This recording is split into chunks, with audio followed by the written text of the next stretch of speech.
Rasulullah SAW itu bertanya kepada sahabat Robi'ah itu, Robi'ah, kamu mau apa? Kamu pingin apa? Kamu minta apa? Kalau kamu minta sesuatu, sauti akan aku beri. Tidak ya Rasulullah, aku tidak menginginkan apapun, kecuali aku ingin dibersamai engkau di surga. Rasulullah diam sejenak, ternyata Rasulullah menyarankan, bikathratis sujud, dengan banyak bersujud, insya Allah akan dibersamai Rasulullah Shallallahu Alaihi Wasallam. Itu, insya Allah kita termasuk orang-orang yang kelak akan dibersamai Nabi Muhammad Shallallahu Alaihi Wasallam. Amin ya Rabbi. Bapak Ibu yang dirahmati Allah Subhanahu Wa Taala, pada pertemuan yang ke 200 ya 247 ini ya 247 ini kita akan membahas buah dari ibadah kita, buah dari ketaatan kita kepada Allah Subhanahu wa taala. Kalau kita nabung itu kan ada istilah ya, ada tahapan, ada yang deposit ya, ada tahapan, ada deposit. Kalau dalam bank syariah ada namanya bagi hasil. Nah, kita beribadah kepada Allah Subhanahu wa taala. Kita ikhlas. Kita ibadah kepada Allah Subhanahu wa taala tidak berharap apapun kepada Allah kecuali menunjukkan bahwa kita ini seorang hamba. Namanya seorang hamba mengerjakan semua perintah dengan sebaik-baiknya sesuai dengan kemampuan kita. Tetapi kita tidak pernah berpikir atau berharap, ya Allah aku minta ini dan itu. Tapi karena kita itu taat kepada Allah Subhanahu wa taala, tidak banyak berharap, akhirnya Allah Subhanahu wa taala memberikan balasan. Nah, balasan itu namanya buah. Buah. Jadi tetap ibadah kita diterima oleh Allah Subhanahu wa taala, akan tetapi Allah Subhanahu wa taala itu memberikan balasan-balasan. Baik itu berupa materi, baik itu berupa apapun. Kalau dalam beberapa ayat sebenarnya hayatan thayyibah. Ya, hayatan, kehidupan thayyibah itu yang bagus. Kehidupan yang menyenangkan. Baik secara materi, kemakmuran materi, keluarga yang bahagia, ya, keluarga yang harmonis, mungkin tambah keimanan, tambah keyakinan, kemudian diberikan sehat jasmani dan rohani. Itu namanya hayatan thayyibah. Itu sebenarnya menjadi tanda atau bukti bahwa amal kita di akhirat itu diterima oleh Allah Subhanahu wa taala. Itu namanya samarat ta'ah. Jadi kita akan bahas itu. Jadi kita beribadah kepada Allah secara rajin, istiqomah, tidak berharap apapun, tapi kita oleh Allah diberikan miracle-miracle. Sebenarnya tujuan kita bukan miracle itu, tujuan kita adalah mencintai Allah Subhanahu wa taala, tapi Allah itu ya memberikan kebaikan-kebaikan. Nah, kebaikan-kebaikan yang kita terima itu namanya buah dari ketaatan. Ada orang yang diberikan ketaatan, itu misalkan ucapannya itu selalu menyenangkan orang. Apa yang disampaikan itu kadang itu sesuai dengan fakta. Akhirnya semuanya itu menjadi baik. Menjadi baik. Nah, orang ini tidak akan menghentikan ibadahnya karena apa? Tujuan utama adalah ibadah. Adapun bunga-bunga yang didapat dari berbagai sisi itu yang disebut dengan hayatan thayyibah. Ada juga yang tidak diberikan balasan di dunia, nanti dia itu akan dibalas di akhirat. Hidupnya tetap biasa-biasa saja, karena tetap kekurangan, tapi dia itu dibalas dengan menikmati sebuah ibadah kepada Allah Subhanahu wa taala. Berarti dia itu ya balasannya nanti di akhirat. Nah, itu yang akan kita bahas. Bismillahirrahmanirrahim. Qala al-muallif rahimallah wa nafa'ana bihi wa bi ulumihi fid dharaini amin. Qala Ibnu Athaillah Iskandari rahimahullah, wujdanu thamarati ta'ati ajila basyairul amilina biwujudil jazai 'alaiha ajila. Wujdanu thamarati ta'ati ajila basyairul amilina biwujudil jazai 'alaiha ajila. Materinya sudah saya kirim di Maswa ya, sudah tadi bisa ditampilkan mungkin.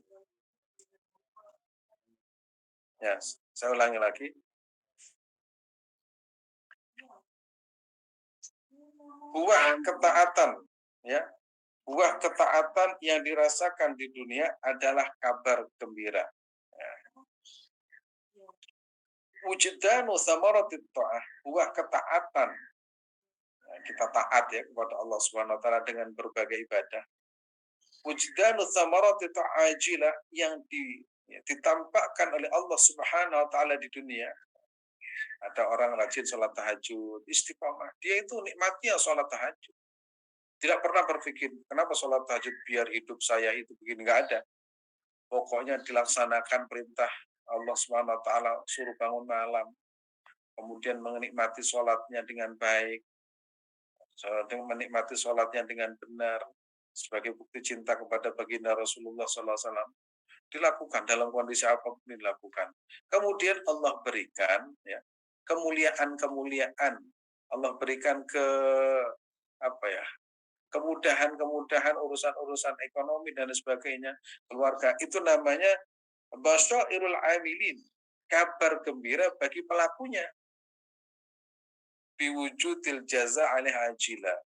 Jadi di dunia ketika kita mendapatkan balasan-balasan itu menjadi bukti insya Allah amal ibadah kita itu diterima di akhirat. Maka beruntunglah ya orang yang di dunia itu mendapatkan kabar gembira, yaitu kehidupan yang nyaman, kehidupan yang tenang, ya, kemudian keyakinan yang mantap, manisnya ibadah, ya, istiqomah dalam bersedekah, istiqomah di dalam beribadah, istiqomah di dalam baca Al-Quran, semua dilaksanakan dan kita mengerjakan dengan riang dan gembira, senang, hati kita itu betul-betul senang melaksanakan. Itu adalah bukti bahwa amal kita itu di akhirat diterima oleh Allah Subhanahu wa taala. Makanya madhab Imam Asyadili itu kita itu wajib bagi kita hidup di dunia itu bahagia. Bangun tidur itu harus memperlihatkan kita itu dalam keadaan bahagia. Alhamdulillahilladzi ahyana ba'dama amatana wa ilaihin nusur. Senang. Bangun tidur itu sudah bahagia. Bukan bangun tidur itu langsung menghitung kreditnya dan enggak. Pokoknya bangun tidur itu senang. Begitu sholat misalkan agak terlambat sholat subuhnya, tetap ya Allah seperti saya masih diberikan kesempatan, itu menunjukkan kita itu senang bahagia. Nah, itu artinya apa? Kita bisa merasakan itu namanya di dalam kitab ini disebut dengan basyairul amilina biwujudil jaza. Kabar gembira bahwa amal kita kelak diterima oleh Allah Subhanahu wa taala di akhirat. Ini kan saya melihat kalau Bapak Ibu itu sudah masuk di dalamnya. Ya, sudah masuk di dalamnya, merasakan tanda-tanda amal kita diterima oleh Allah Subhanahu wa taala di akhirat, yaitu dengan bahagia ketika kita masih di dunia. Dengan apa? Dengan apa saja yang kita miliki. Tuh.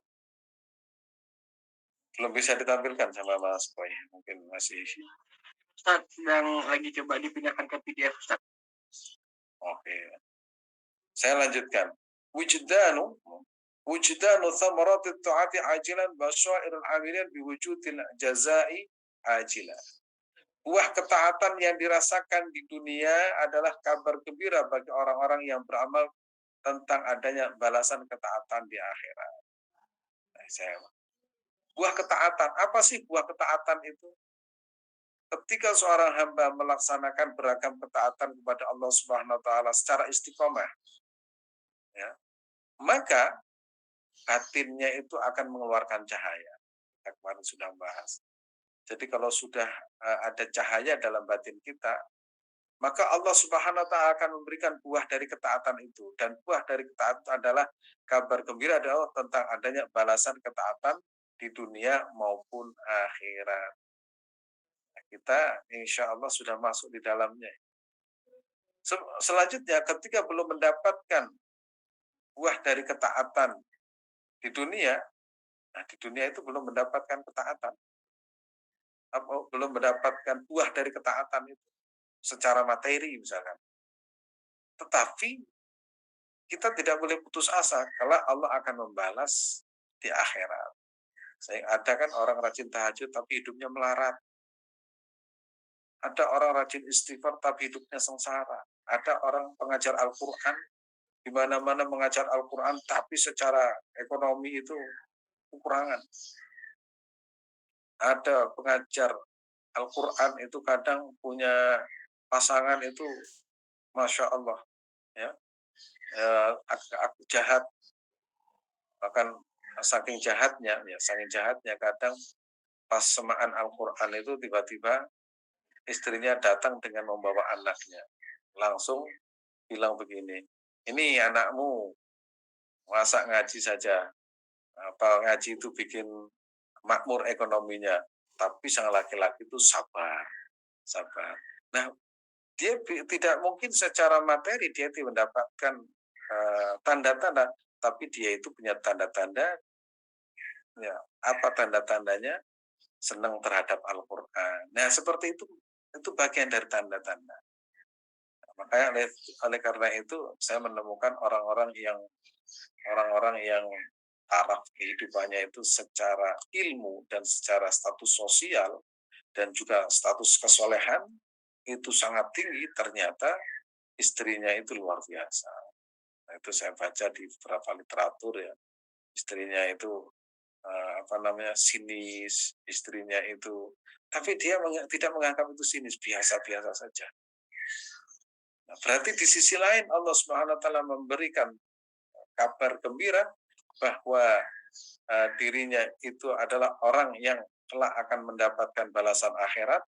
Nah, di sisi lain belum mendapatkan tanda-tanda ketika di dunia. Nah, oleh karena itu ketika belum mendapatkan buah dari ketaatan di dunia, Allah Subhanahu wa taala memberikan buah dari sisi lain. Jangan pernah putus asa karena Allah Subhanahu wa taala, ya, lebih tahu waktu yang tepat memberikan buah dari ketaatan itu. Jadi Allah Subhanahu wa taala lebih tahu buah dari ketaatan itu kapan diberikan. Ya seperti kita lah. Punya anak, kapan waktu yang tepat membelikan sepeda motor, kapan itu tahu.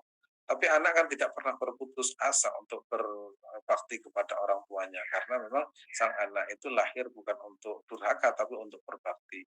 Orang tua tahu pembagian yang tepat, misalnya umur sekian dibelikan ini, umur sekian dibelikan ini, umur sekian dibelikan ini, itu sudah tahu.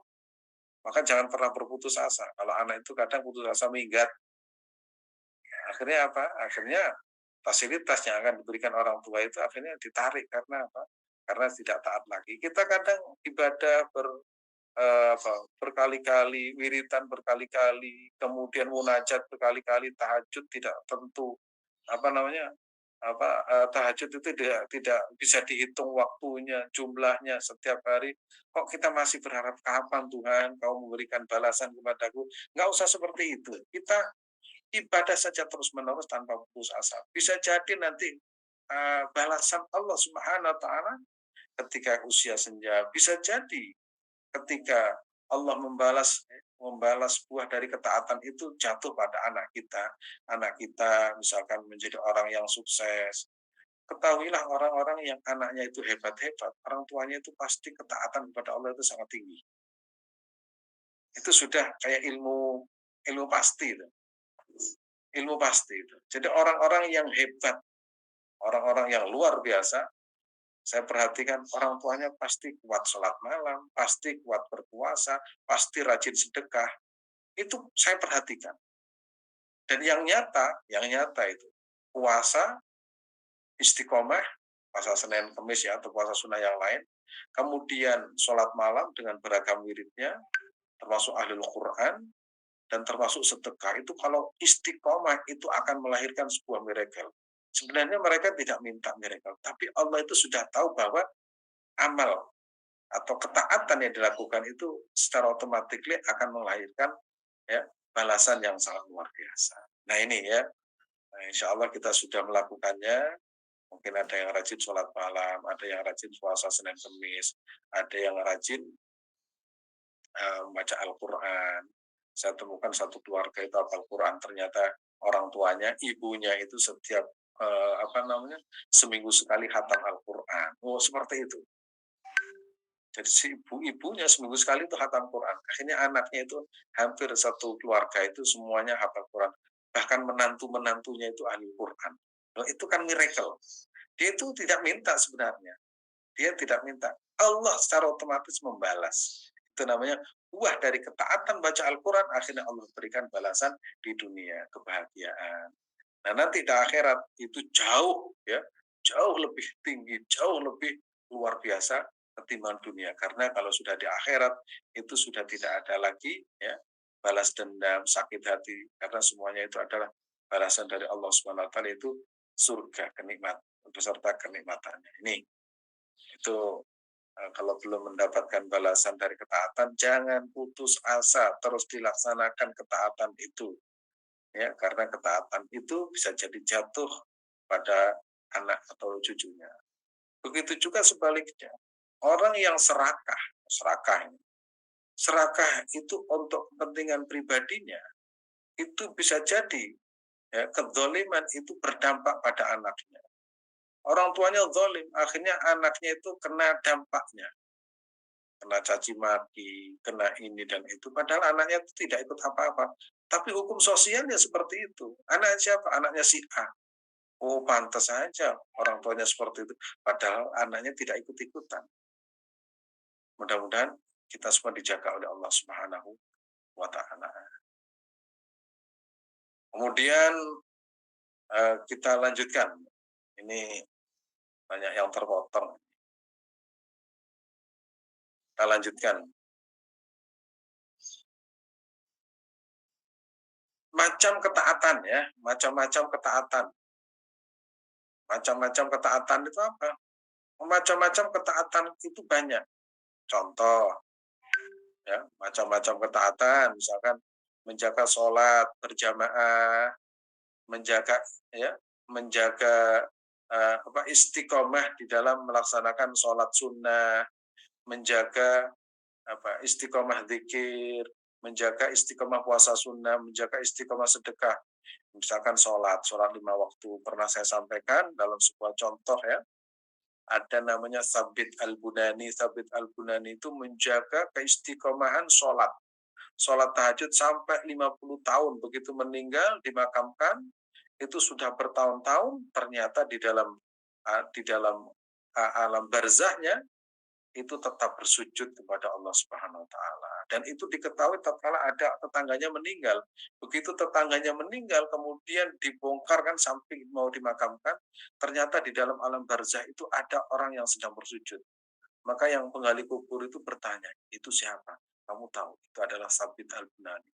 Maka orang yang menggali kubur itu datang kepada putrinya, ditanya, apa sih amalan orang tuamu kok sampai seperti itu? Dijawab, orang tua saya itu selama 50 tahun tidak pernah berhenti melaksanakan sholat malam.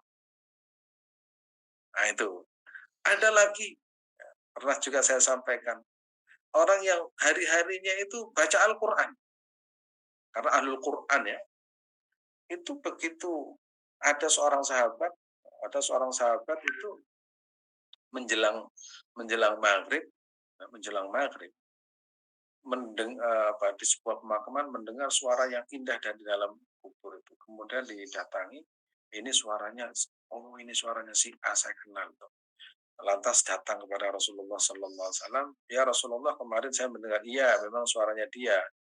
Ketahuilah, kamu tahu, orang yang wafat, orang yang mati dalam keadaan iman terus ahlul Quran, ya ahlul Quran, setiap menjelang maghrib, setelah menjelang maghrib, arwahnya itu dikembalikan kepada jasadnya dan dia itu terus baca Al-Quran hingga subuh. Ketika subuh, arwahnya diambil kembali, ditaruh di dalam surga Allah Subhanahu wa Ta'ala. Nah, sholat berjamaah, membaca Al-Quran, istiqomah melaksanakan sholat sunnah, seperti tadi itu, Sabit Al-Bunani. Kalau sholat berjamaah itu, sholat wajib itu ya, kita alhamdulillah melaksanakannya. Menjaga istiqomah zikir, beragam zikir ya, zikir hasbunallah wa ni'mal wakil. Itu jangan kemudian saya baca ini terus pingin ini, ya nggak apa-apa.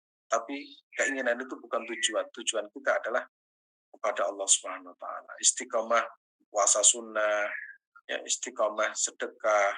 Kalau istiqomah sedekah itu insya Allah di dalam sebuah keterangan hadis itu ketika manusia kembali kepada Allah Subhanahu wa taala di alam mahsyar ya, alam mahsyar. Itu semuanya itu tidak akan ada yang melindungi. Ternyata orang yang ahli sedekah, sedekahnya itu menjadi payung, kemana-mana membawa payung. Payungnya itu dibawa kemana-mana dan dia tidak terkena sengatan panasnya matahari yang membuat otak itu mendidih. Karena dia itu berlindung di dalam sedekahnya. Nah, itu salah satu manfaat sedekah seperti itu. Dan insya Allah sedekah itu juga akan menjaga manusia dari beragam kekurangan, misalkan sedekah itu mencegah orang dari kemelaratan. Mana qas'at min malin bal yazdad. Dan itu jenis-jenis atau macam-macam ketaatan kepada Allah Subhanahu wa taala. Nah, coba kita lanjutkan.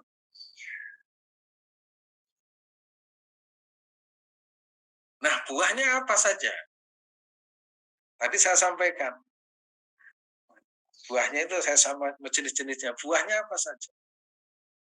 Nah, bertambah iman dan keyakinan, baca Al-Quran hatinya tentram, yakin, semakin yakin kepada Allah Subhanahu wa taala, mendapatkan ketentraman lahir dan batin. Bahkan Kiai Thalha itu pernah menyampaikan dalam sebuah forum itu, beliau itu mengutip salah satu ungkapan ulama Ahlul Quran, Said Qutb, al-hayatu nikmatun, al-hayatu fi dhillil Quran, fi dhilalil Quran nikmatun la ya'rifu illa man dhaqaha. Hidup di bawah naungan Al-Quran adalah sebuah kenikmatan yang tahu kadar kenikmatan itu kecuali orang yang sudah merasakannya. Jadi orang ahli Al-Quran, beliau juga menyampaikan, orang yang diajari Al-Quran sejak kecil, insya Allah darah dagingnya itu menyatu dengan Al-Quran, insya Allah terhindar dari perbuatan zina, terhindar dari narkotika, dijaga oleh Allah Subhanahu wa taala. Sehingga ada ungkapan, rawatlah Al-Quran, niscaya kamu dirawat. Ya, orang yang merawat Al-Quran pasti dirinya akan dirawat. Nah, itu salah satu manfaat baca Al-Quran. Jadi kita zikir membaca Al-Quran istiqomah setiap hari itu akan bertambah iman dan keyakinan dan ketentraman. Itu salah satu buahnya. Kemudian yang kedua, bertambah manisnya ibadah. Kalau ibadah itu rasanya enak,